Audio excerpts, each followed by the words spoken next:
So was the bastard you were after now riding with the cowboys? Roscoe Bob Bryant was his name. Oh. But no, this time it was a different bastard I was after. The aforementioned Mr. Ringo. I came upon them robbing a stagecoach, which wasn't surprising, being they were such murderous thieves and bastards. The bandits wore red scarves, so I knew they worked for the old man. Over there! There!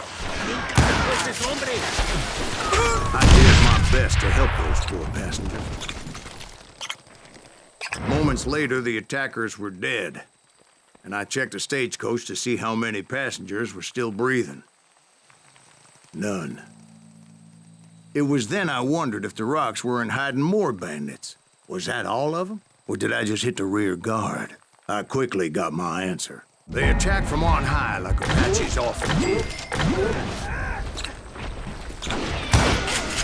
They would appear in great numbers from above and rain down lead on their hapless enemies' heads, making use of the high ground, whatever else they had.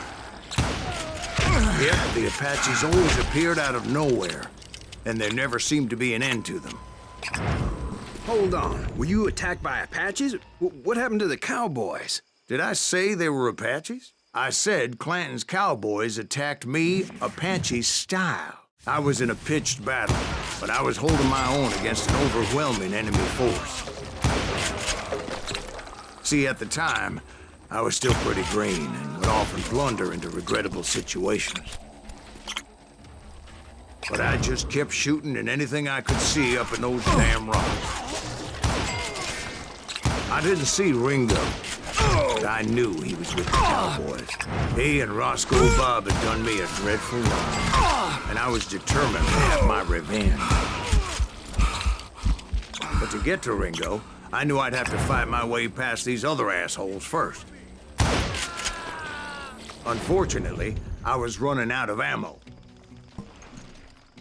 Another perfect example of my relative inexperience as a hunter of men.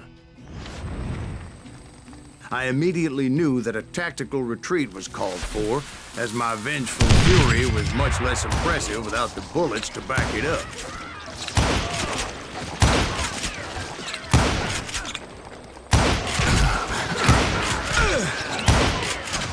Finally, they managed to corner me. Trapped as I was, the odds of my survival seemed pretty slim. Luckily, serendipity was on my side as I suddenly spotted a way out of my predicament.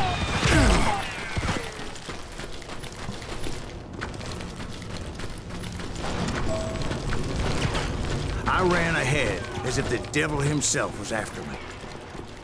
Bullets were whizzing by my ears, but I wasn't about to roll over and die. I just kept running like there was no tomorrow. Because there wouldn't be if Clanton and his men caught up with me. As I was scurrying around those caves, I thought, what was I thinking? Going up against a gang like this? Kill him!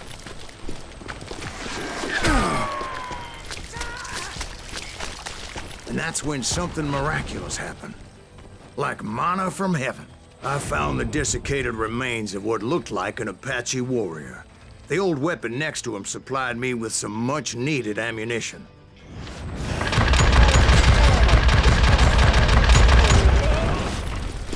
Pat Masterson once told me it was more important to be lucky than good. He would know. And imagine my surprise when I found a fistful of dynamite to go along with that ammo. That stroke of good fortune evened the odds and bolstered my confidence. It was time to turn the tables. Time for the prey to become the predator. Time for the hunted to become the hunter. Time. All right, Jesus, we get it. They were right where you wanted them. That's right, Jack. It was finally time for that old man to pay for his sins.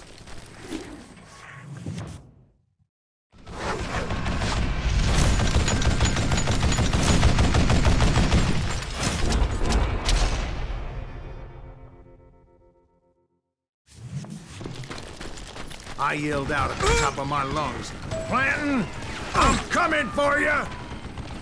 A little stealth might have made more sense, to be perfectly honest. Because that old fool had a Gatling gun and enough bullets to last him till kingdom come. But I knew I could not let that deter me. Most everyone thought it was the Ruales who had come up against him in Guadalupe Canyon, but it was just me. Apparently, one of the cowboys made it out of there alive, and told Ike and Billy Clanton that it wasn't a Mexican who took their father's life that day. They just assumed it was one of the Earps, and that little misunderstanding eventually led to that legendary gunfight at the OK Corral.